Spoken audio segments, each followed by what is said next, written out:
Ever wondered if you can lift just $5 into hundreds?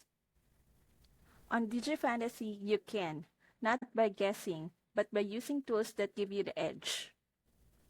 DigiFantasy isn't a sports book.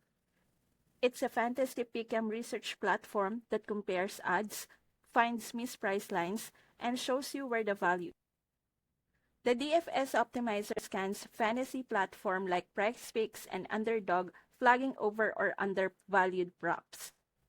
The DFS middling tool spots gaps between two different sites. If a QB is listed over 205 yards in one spot and under 230 on another, you can win both. And the AI slip generator. Want instant picks? This AI builds correlated lineups that stack perfectly. Since fantasy lines shift quickly, DigiFantasy updates constantly, letting you act before the value disappears. You start small, $5 entries, but when they're backed by positive expected value data and smarter picks, those small plays can snowball into serious cash. Ready to test it out? Click the link in my description, sign up for DigiFantasy, and start making your $5 entries work smarter.